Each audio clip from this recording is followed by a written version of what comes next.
Hey, welcome to another episode of the Nick and Nick podcast. This podcast is sponsored by Royalty Roofing and Siding. Crown your home and your commercial property and then wrap it with royalty. Today we have Christin Ones, like bonus. Yep.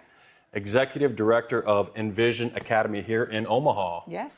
So first of all, thank you for joining us on the podcast. Well, thank you for having me. I appreciate it. Yeah, and we got to give a shout out to Jessica who connected us. Yes. We haven't officially met before the podcast. We traded emails a little bit, but today we have the opportunity to talk about Envision Academy. So again, thanks for being here. And yeah, why don't you give our audience a little bit of update in terms of, it sounds like you started the Academy in 2020.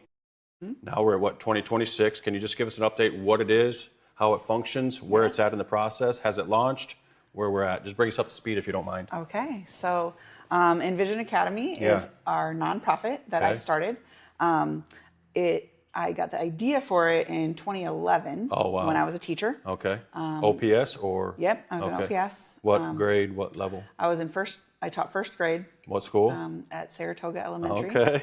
So it's like 24th and Ames for people who don't know. Are you from North Omaha then? Because I know the Envision Academy is rooted, or it looks like its intent is to... I grew up like 90th and Maple area, so not North Omaha, but my whole career has been in North Omaha. And so how that dream kind of came around was I had a student in my class whose mother was killed, and he found her, and I felt like I couldn't help him as much as I wanted to. Right. Traumatic incident. Yes. And so one of my friends was like, maybe you should start a school. And it was like, yeah, that's what I need to do with my life. In 2020, we got incorporated. Okay, so from 2011, what transpired? Because basically you're starting a business when you're starting a nonprofit. Yes. It's just a business that's not for profit. Yes. So what transpired between 2011 and 2020 in terms of the original idea to the 2020 launch? So what I did is I interviewed a bunch of people, asked them, what would you like to have in a school if you could have anything? So these are students, parents, teachers, students. I visited a bunch of schools in various places. Mostly in Omaha? No, I went to New York and visited a bunch of schools there. Okay. Because they have a lot of different models of types of schools. Yep. So in 1 week, I think we visited like 7 schools, and they were very different. There was a very big spectrum of schools that we visited. So those were public schools, they were private schools, they were elementary schools, they were high schools, they were everything? They were all elementary schools. Okay. Or some were like elementary through high school. Okay. But it was the gamut. Like we went to a charter school, we went to a Montessori school, we went to a free school, we went to... What does free mean? So basically the children kind of guide their own learning, even more so than a Montessori school. Where was that at? In New York City. Oh, okay. Yep. So it was cool to see all those different models, and it helped me solidify kind of what I wanted to do. And I was like, I can do this. I know what it takes to run a school, whatever. Yeah. And then that's like starting a business, but never having started a business before. Yes. And the school part, I've had training in that because of my education and being a teacher, and like that part's the easy part. Then the nonprofit and the business side. Like when we started in 2020, kind of getting things really together, I was like, what am I doing? And so we got incorporated February 2020, right before the pandemic hit. Oh, wow. Good or bad timing? We had I don't know. It's just the right time. Just the time that it was, it was really exciting to kind of be taking some big steps toward that. Backtrack a little, in 2018, I resigned from OPS so that I could have time to work more on Envision, like a real job. So I got a job at a Montessori school, actually, and then I was able to work Envision like it was a job, even though, it wasn't getting paid or anything. So 2020, we got our incorporation, and then the pandemic hit. We kept having board meetings over Zoom and trying to figure out what to do with everything. I was like, in 2021, I was like, we're going to start. And I didn't know I didn't understand everything that it would take to start. And so then we didn't start. And the next year I was like, we're committed to starting. and funding wasn't there. Being in North Omaha, we're very committed to having scholarships for families. And so we have to have a lot of sustainable funding in place in order to launch the actual school. So then we dialed back a little bit, and I was like, what can we do to help the community now? We're already a nonprofit. We got our nonprofit status approved in 2021. What can we do? We had some donors who were giving, and so we started partnering with other organizations to help them to develop more holistic learning environments. Can you give me an example of those other organizations that you partnered with? One of our biggest partners is the North Omaha Good News Bears. We're still partnering with them. They were our first partner, and we're still partnering with them. So what is their mission? They have a Saturday program for kids 4 through 18, and then they also do tutoring, and they have big dreams for a community center, all kinds of things. They have a lot of big dreams, so check them out. But I work with them on Saturdays and help write curriculum. I help with just like if there's an issue with transitions or kids are acting up or something, then I give my 2 cents and just try and help wherever I can there. And then I teach one of the classes on Saturday. So. So I have the children who are 6 and 7 years old, but we don't. All the other classes are called like the 4 and 5-year-old class, the 8 and 9 class. But you can understand why we don't have the 6 and 7-year-old class because of the. So we're the Grizzly Bears. Hello, Grizzly Bears. Makes sense. Makes sense. But it's a lot of fun. We do this year. Their kind of theme is vision and helping kids see what they want in the future and work. What do you need to do to achieve that vision? Yeah, once you see it in your mind's eye, like what you did for the academy, how do you get from where you are practically to what you've seen in your mind's eye? So that's one of our big partners. We partner with a lot of churches and do training for their like Sunday school teachers, like on classroom management and stuff. We've partnered with Assure Women's Center and done some parent classes there. Bobby. And then there's a lot of different places. Right. When you say we, who's we? Mostly it's myself, but then we also have a board. And, it's not just Envision is not just me. No. It's all our donors who are making it possible for me to do these things. It's the places that we partner with because they are helping us to achieve our mission through them now. Is that what you originally seen when you had the original dream back in 2011? No. Or is that what it's evolved into? Yes, it's evolved. So we are committed to opening a school still. But now I understand better kind of the scope of what is needed to start a school, the funding, the building, all the different things that we need.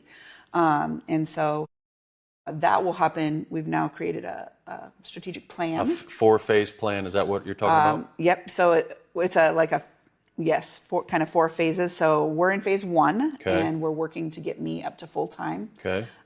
Phase 2 is when we'll start growing our funding more and looking around for a building, start purchasing things for the school. Is that a prerequisite? Is that the main objective?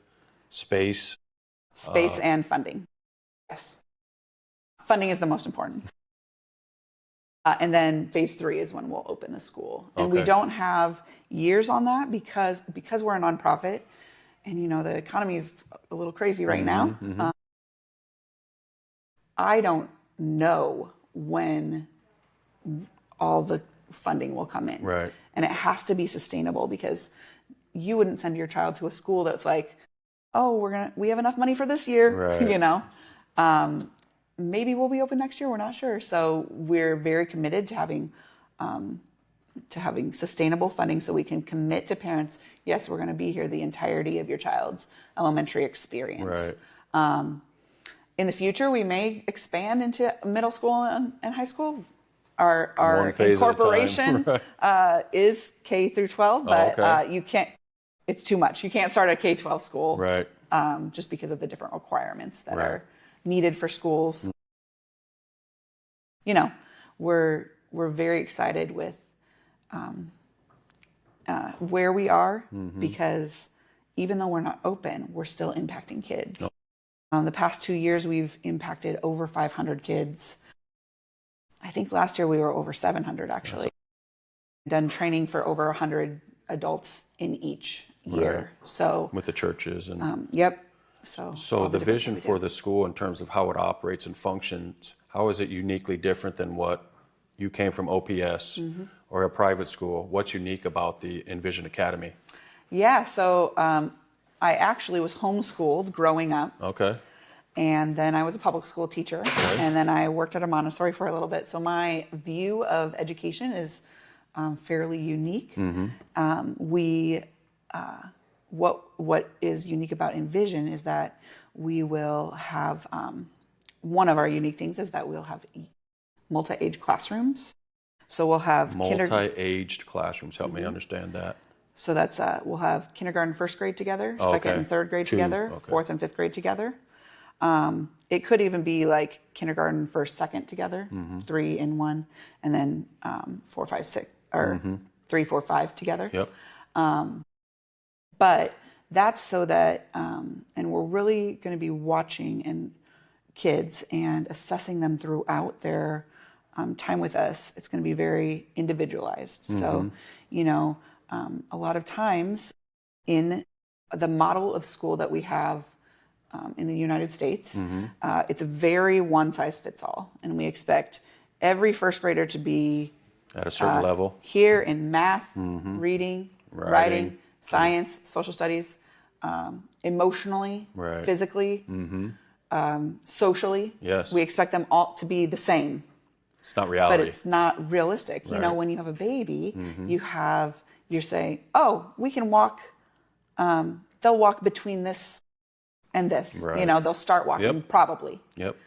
But then when we hit school, then that kind of goes out the window. So we want to be very intentional. So if a child is excelling in math, they can move up to, you know, all the math at the same time.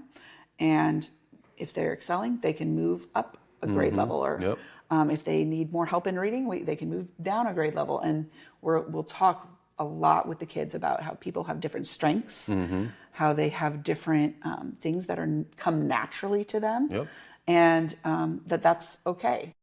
And how do you help the children discover that, their strength-based curriculum? How do they find their strength? So takes me to the Gallup coach. Yes. Okay. I am also a certified Gallup coach. Okay. That we did that last year. So the plan for the school with Gallup coaching is that all of our staff members will be trained, not certified Gallup coaches, but trained in how to recognize some talents. Gallup has this really cool thing where, I mean, many people are familiar with the Clifton strengths. It's the 34 strengths that adults can take. And so, but you can't take that until you're 15 because of vocabulary, because of the way the assessment is set up. It's not realistic for a younger child to take it. So they have something called Strengths Explorer, and that's for 10 to 14-year-olds. And it is based on 10 talents that lead into the 34 strengths. So it's an assessment they can take. Well, most of elementary school is younger than 10. So then Gallup has, this is from a book called Strengths-Based Parenting. They have strengths spotting.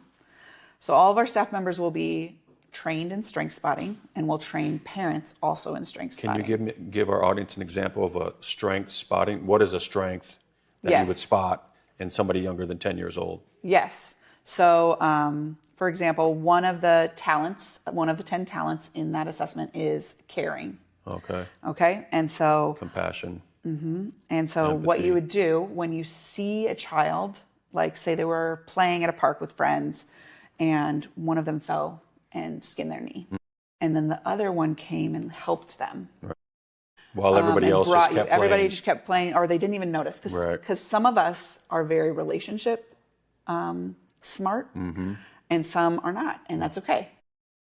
And so if you saw a child doing that, you just call it out in them. You say, oh man, I saw you when you were at the park today. You helped your friend when they fell down. You came and got me and got them help, and you stayed with them until they were ready to play again. That was caring. Okay.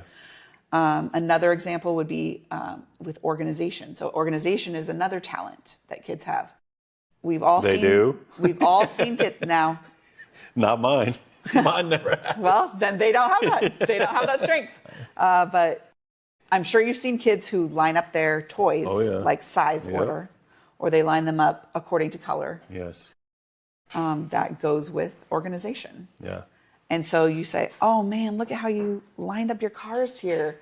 They're in order from smallest to biggest. That's an organization skill. You're really good at that, And so you're just calling it out in them. Yeah. And that starts giving them the language of strengths. Okay. Oh, I'm good at that. Rather than looking at somebody else. Often we all do this. We look at somebody else. Oh, I wish I could be like them. So is it more for the student to get the understanding of their strength or their talent, or the teacher, or both? Both. So when you have an understanding of that as a teacher, then how do you structure their curriculum to point towards that, to grow it, develop it, scale it? Yeah. So what we will do is parents and staff will be trained in this. Okay. And then we'll have a meeting together. We'll observe the child for 2 or 3 months. We'll have a meeting together. So this is when a child first enters our school. And we'll say, what did you see at home? What did we see at school? We think that these are their top 3 talents. And then we'll keep every parent-teacher conference. We'll go over those again. What have you seen? We'll talk about it to see if different ones are developing or different ones are shining more at as they different mature times. and age and through seasons of their young childhood. Yep. So then we'll call the child in and we'll tell them. If they're an older child, we'll have them involved in the whole process. If they're a younger child, they don't want to sit through that meeting. So we'll call them in at the end and we'll say, what do you think we see these? Do you think you see that? Right. And affirm that. Yep. And affirm it. And so then we'll just be continually affirming their talents throughout their school day. We'll make sure that they know what theirs are and that they know what other kids are so that they can learn how to collaborate better. Right. Like, oh, you have organization and I have caring. What could we do together to get this project done? Or you have organization and I have, I can't remember the word for it right. Oh, presence. So presence is a talent that's like, it's the person who people just are drawn to them and they often are maybe called the class clown. This is actually a talent that that we need to call out. Okay, so if you have organization and I have presence, then we can work together on this project. Right. You can help me organize things and I can help you with the presentation to the class. Makes sense. Teaching them how to collaborate better, be able to tell people what they have to offer and also to be able to advocate for themselves. Like, oh, I'm not as great at organization. I'm going to need some help with that. And be able to verbalize that to the teacher or to a classmate or to their parents, Right. In order to execute this at such an intimate level with every student, what's the classroom size going to be limited to and the class to teacher ratio in order to be able to do this at a high level in terms of relate to your students? So we'll have about 20 kids per class, but we'll have 2 certified teachers per class. Okay, so 10 per. Yes.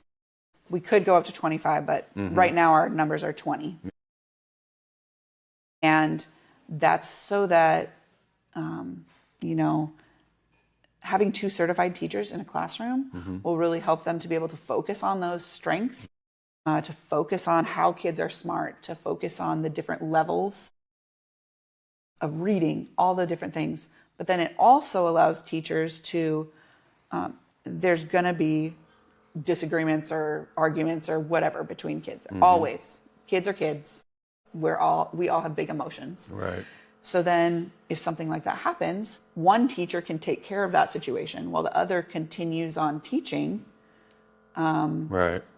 So that the other kids aren't as impacted by like big events that happen like that. You bet.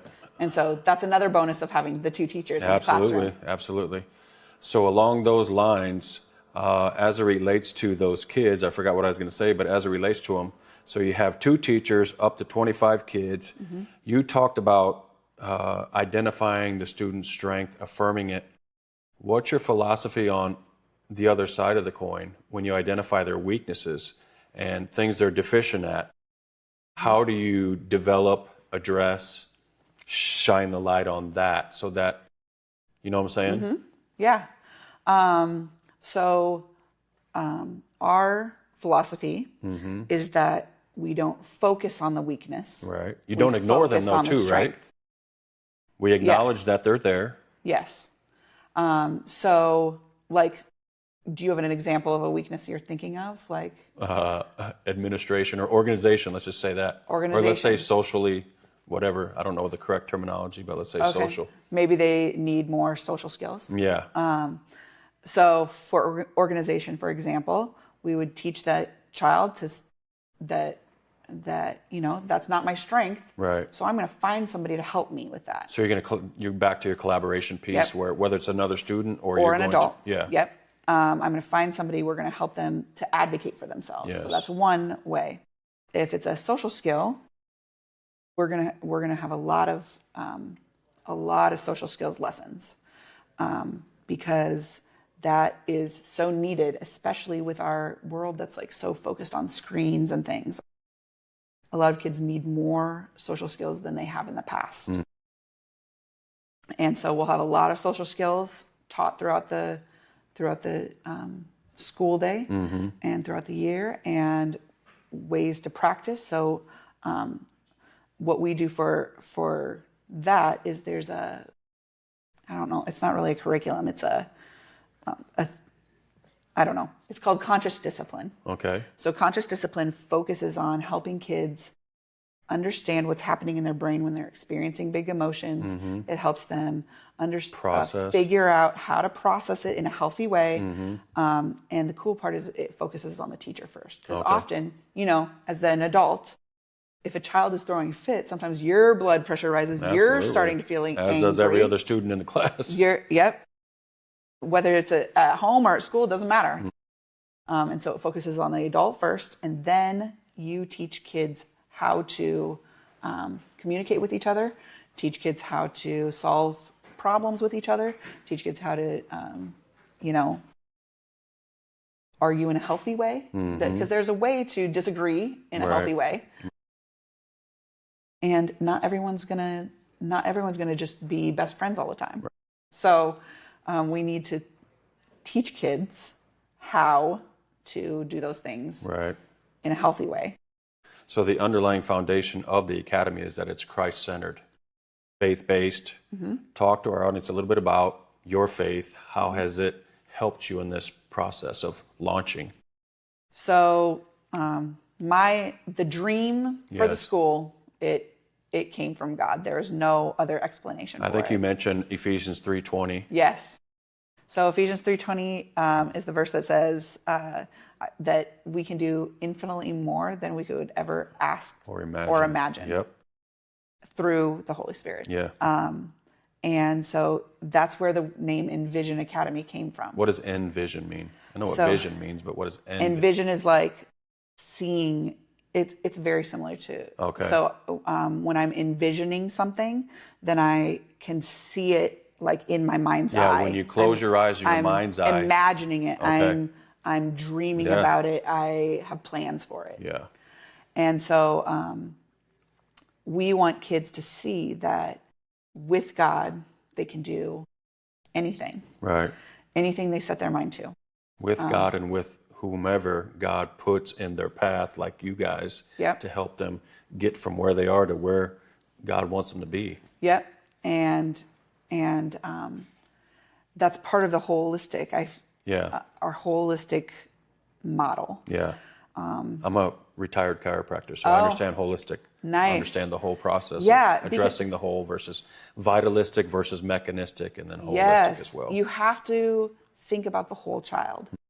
we can't just be concerned about test scores. Yes. We can't just be concerned about grades, because kids' intellectual abilities are tied in to what they can do physically. You know, my physical body is healthy, then I'm able to learn. My mental health is good to go. Yep. I can learn. Right. And my social skills are where they need to be. I can learn.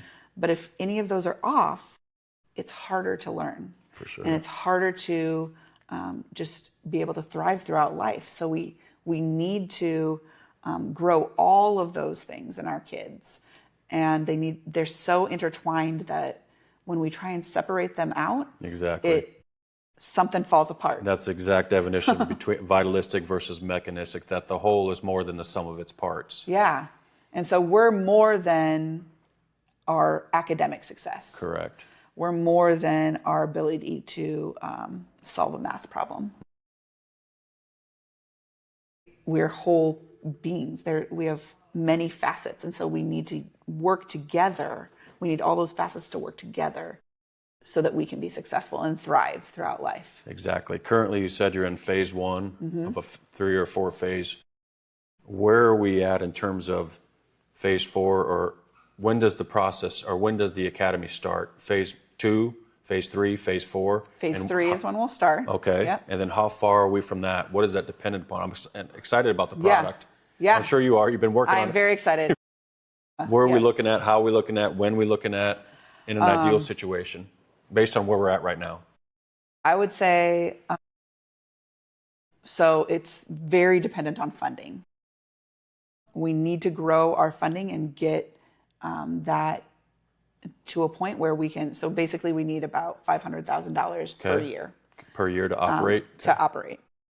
That would be how many classrooms of 20 to 25 kids? That's 3 classrooms. 3 classrooms, Yep. so about 75 kids total. Yep.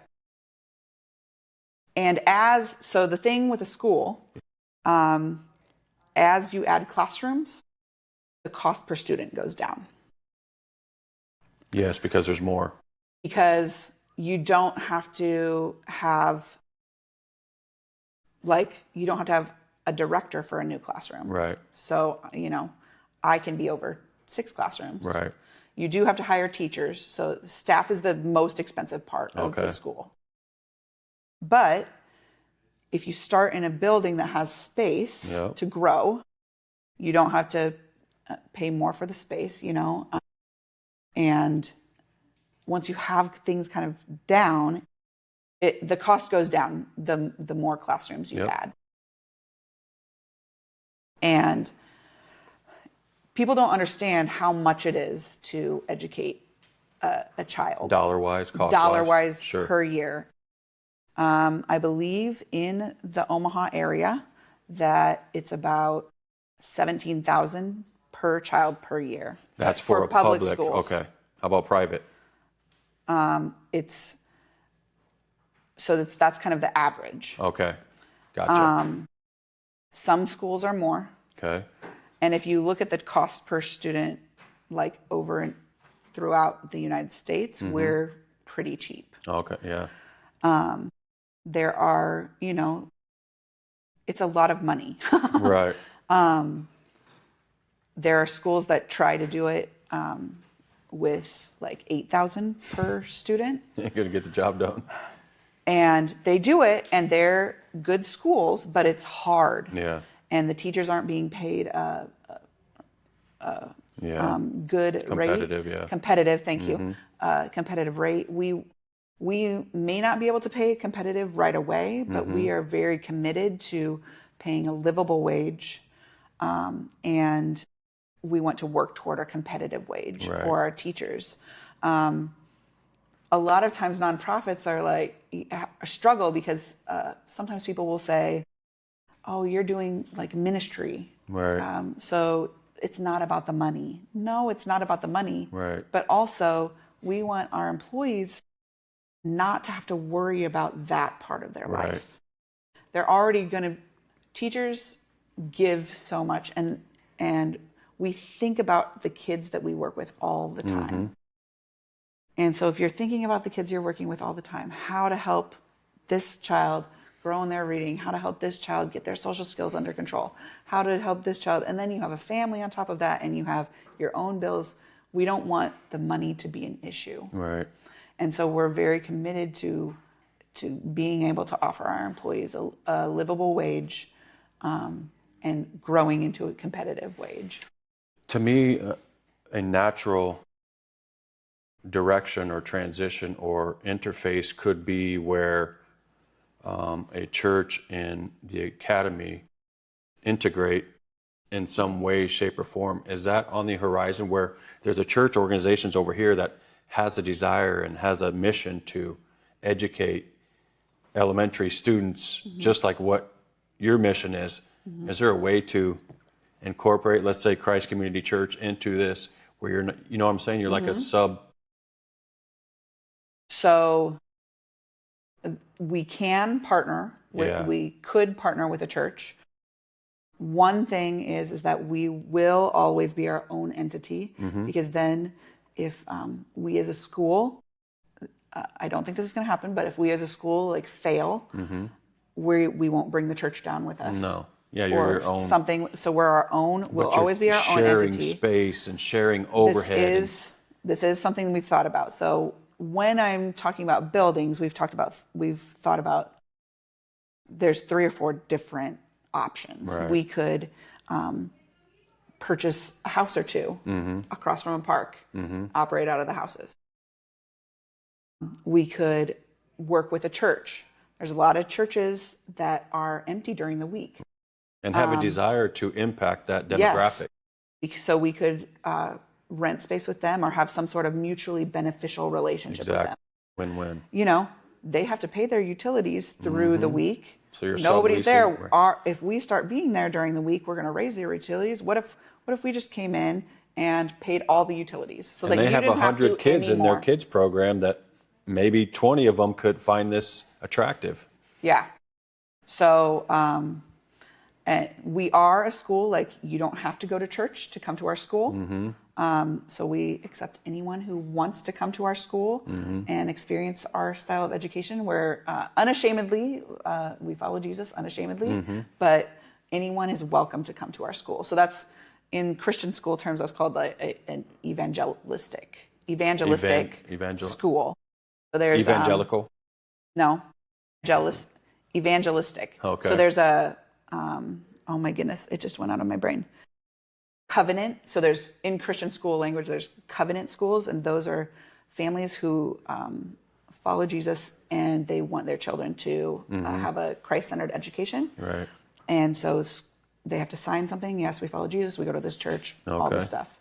In our school, we won't have that. So anyone is able to join our school who would like to. They will understand, like we will teach the Bible. It's not a bait and switch. This is who we are. Yep. You're welcome to be a part of it. That's right. Anyone is welcome to come to our school. Right. And so that's just different schools have different missions. And so that's how, that's what that is. Yeah. So yeah, we could be in a church and use their space. We could also build. That's a big, heart. that probably won't be for a while. Yeah, bless your heart on that one. Or we could partner with another nonprofit Correct. to use space with them. Or a couple different nonprofits, you know, like, so there's a couple different options. We won't, well, I shouldn't say we won't, because God can do anything, but most likely we won't get like a commercial space and turn it into a school, just because of zoning laws and things. It's harder to change zoning from business to school than it is like from residential to school. So when I talked to the city planner, that's what he told me. So I get that.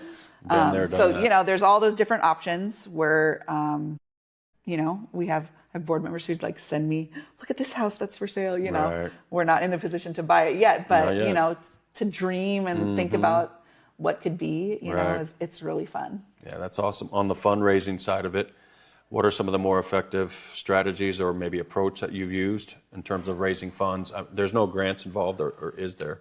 We have applied for some grants. We haven't received any yet, but we're also a young organization. 6 years, still young.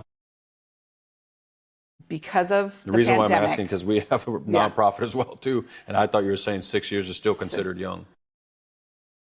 So 3 years is, you are not considered at all during the first 3 years. Oh, for a grant? Because you don't have sustainability. Right. You haven't shown that you're in it for the long run. Okay. But then remember that the pandemic was during our first years. Right. So it was kind of like we weren't really an organization yet. Right. We did receive that. So we can apply for grants, and we're hopeful for some of that funding to come through. We've started applying for grants and stuff. So, and we also have some very faithful donors who give monthly. So for us, the real bread and butter is from those monthly donors. Okay. Because sending $25 a month, Right. month after month after month, we can count on that. $50 a month, month after month after month, or $100 a month. That is what makes the big difference. So it's not like you have fundraising events We three do have times a year? We do have a fundraising event. Tell us about that. So it's in November, and the past 2 years we've done a bowling event. Okay. So we've been at Maplewood Lanes, and they're wonderful to work with. And What is it, like a tournament or no, sweeper? just like a family event, and people come, and we have sponsors for lanes, and good. all kinds of. We have raffle baskets and raffle baskets. So it's a lot of fun. So we don't have a date for that yet. We have a board meeting this week, so we're going to discuss that, and like, do we want to do that one again, or we're discussing that. So, Can you tell a little bit about who's on your board? Yeah, What so people are on board? we're a very small board right now. We have 3 people, and so we're working toward growing that. But it's people who are very committed to our mission. Yeah. It's not anyone like famous or like really well known in Omaha, but it's people who have a heart They get it. for kids and who want to see a difference, want to see us make a difference. We are, looking for other board members to join us. Especially we need one that is more financially minded, maybe an accountant or something. I'm very blessed. I was raised with parents who are very frugal, and so we're in a pretty good state financially for where we are as a smaller nonprofit, smaller, younger nonprofit. Right. But we also, I ask a lot of questions to people who are smarter than me in that area. Right. So that's awesome. So it's so we're looking to expand our board. We're not going to expand fast, but like kind of slow, steady growth, just like our slow, steady growth with our That's funding. awesome. Right. So, looking forward to where this thing ends up landing. And yes, it sounds like we're not exactly sure when we're going to get there. We don't have a date set. It's just I can't make somebody give to us. Right. Right. I can ask people over and over and over to help raise funds. I know you're in different groups. You're all out in the community. Yep, I do a lot of networking. What's the most effective means to raise some funding? Probably just the ask, like, do you want to join our team? And that's it. And become a monthly donor. That's been the most effective so far. So. Right. So if you're interested in this Envision Academy, reach out. How do they find you? We're on Facebook, Instagram, Envision Academy Omaha. Our website is envisionacademyomaha.org. Wow. If you want to email me, you can email me at Christin, it's CHRISTIN at envisionacademyomaha.org. That's awesome. So, we'd love to connect. Yeah, thank you so much. I really appreciate you being here. Thank you so much. And thanks again, Royalty Roofing and Siding, for having us. Yes, thank you.